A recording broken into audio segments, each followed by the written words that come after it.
नमस्कार दोस्तों, मैं हूं अतुल सिंह। स्वागत है आपका इन्वेस्ट कर लो भाई चैनल में। दोस्तों, जरा सोचिए, एक पिता जिसने अपनी पूरी जिंदगी बच्चों को पढ़ाने लिखाने में गुजार दी, घर बनाया, जमीन ली और बुढ़ापे में बस इतना चाहा अब थोड़ा सुकून मिले। लेकिन वही पिता एक दिन घर के एक कोने में अकेला बैठा है, क्योंकि बच्चे कहते हैं, अब पापा ये घर तो हमारे नाम है ना। यही कहानी हजारों सीनियर सिटीजन्स की है, जो आज अपने ही घर में गेस्ट बनकर रह गए हैं। आज हम बात करेंगे कौन से अधिकार देता है कानून भारत के बुजुर्गों को, कैसे कर सकते हैं शिकायत अगर बच्चे या रिश्तेदार परेशान कर रहे हो, और क्यों जरूरी है हर सीनियर सिटीजन को अपने लीगल राइट्स जानना। कलकत्ता में रहने वाले 75 साल के मिश्रा जी ने अपना घर बेटे के नाम कर दिया, सोचकर कि अब बुढ़ापा आसान हो जाएगा। लेकिन कुछ ही सालों में माहौल बदल गया। घर में तकरार बढ़ी, बेटा बहू ने उन्हें कमरे में बंद करना शुरू कर दिया। ऐसे मामले में ज़्यादातर बुजुर्ग इमोशनली टूट जाते हैं, क्योंकि ये लड़ाई सिर्फ प्रॉपर्टी की नहीं, विश्वास और सम्मान की भी होती है। भारत में लगभग 30% बुजुर्ग किसी न किसी रूप में नेग्लेक्ट या एब्यूज़ का सामना करते हैं। तो क्या है कानूनी सुरक्षा? Maintenance and welfare of parents and senior citizens act 2007। इस कानून का मकसद है कि कोई भी सीनियर सिटीजन आर्थिक या मानसिक शोषण का शिकार न बने। इस एक्ट के तहत बच्चे, चाहे वो बायोलॉजिकल हों या एडॉप्टिव हों, और लीगल हेयर्स अपनी आय के अनुसार माता पिता का भरण पोषण करने के लिए बाध्य हैं। अगर वे ऐसा नहीं करते हैं तो बुजुर्ग मेंटेनेंस ट्रिब्यूनल में शिकायत कर सकते हैं। ट्रिब्यूनल 90 दिन के अंदर फैसला देता है, जिसमें मंथली मेंटेनेंस, रेसिडेंस प्रोटेक्शन या प्रॉपर्टी ट्रांसफर कैंसिल करना भी शामिल हो जाता है। कैसे करें शिकायत? आइए जानते हैं स्टेप बाय स्टेप प्रोसेस।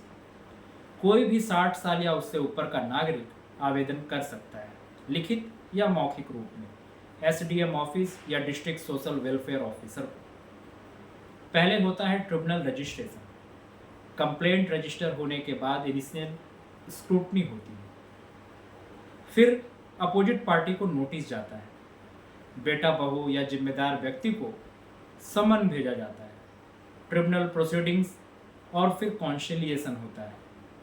दोनों पक्षों को समझौते का मौका मिलता है। फिर मेंटेनेंस ऑर्डर पास किया जाता है।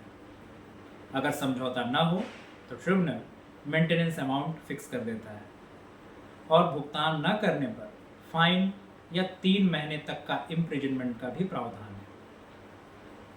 और अगर किसी को आदेश से आपत्ति है तो 60 दिन के भीतर अपील की जाती है अपीलेट ट्रिब्यूनल को।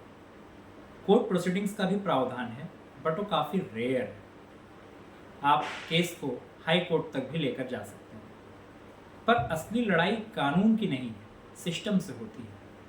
40% मामलों में लेंथी लीगल प्रोसेस, 16% में लैक ऑफ सिक्योरिटी सपोर्ट, 11% में फाइनेंशियल स्ट्रेस, 8% में चेंज ऑफ टाइम और प्लेस, और 5% में हाई लीगल कॉस्ट सबसे बड़ी रुकावटें हैं। कई बुजुर्ग केसेस लड़ना ही नहीं चाहते, क्योंकि बेटे के खिलाफ कोर्ट जाना शर्म की बात समझी जाती है। इमोशनल गिल्ट उन्हें चुप करा देता है।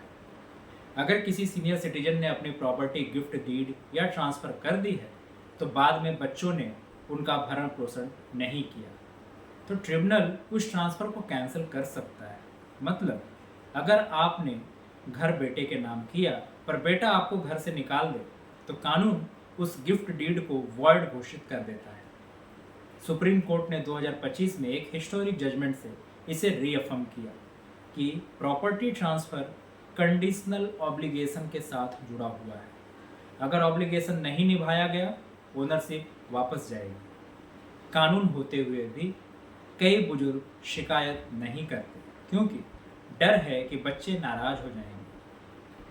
हेल्प एज इंडिया के सर्वे के मुताबिक 50% से ज़्यादा सीनियर सिटीजन्स फाइनेंशियल डिपेंडेंसी के कारण एब्यूज सहते रहते हैं।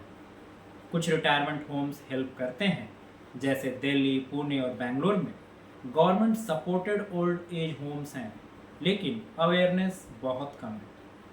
अगर आप या आपके परिचित ऐसी किसी स्थिति में हैं तो 14567 पर कॉल कीजिए। यह एक एल्डर हेल्पलाइन है।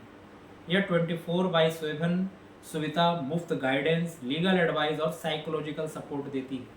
इसके अलावा स्टेट लीगल सर्विसेज अथॉरिटीज़ भी फ्री लीगल एड प्रदान करते हैं। ट्रिब्यूनल्स की एफिशिएंसी बढ़ानी जरूरी है। कई जगहों पर केस 3 से 6 महीने तक पेंडिंग रहते हैं। तो क्या करना चाहिए इस घंटे?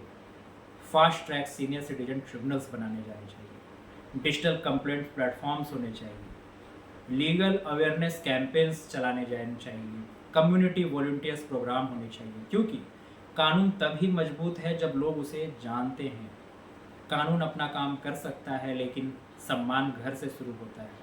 हर संतान को समझना चाहिए कि माता पिता को मेंटेन करना चैरिटी नहीं, ड्यूटी है। जिस कंधे से तुमने चलना सीखा, वही बूढ़े के सहारे की उम्मीद रखता है। दोस्तों, अगर आप सीनियर सिटीजन हैं या अपने माँ बाप के लिए चिंतित हैं, तो इस वीडियो को ज़रूर शेयर कीजिए, क्योंकि अवेयरनेस ही पहला जस्टिस है। कानून आपके साथ है, ट्रिब्यूनल आपके लिए है, और सिस्टम आपकी आवाज़ सुनने को तैयार है। पर आपको बोलना होगा। इन्वेस्ट कर लो भाई के इस सोशल एडिशन में हमारा मैसेज सिर्फ एक है: respect your parents and protect their rights. That is your duty. Thank you.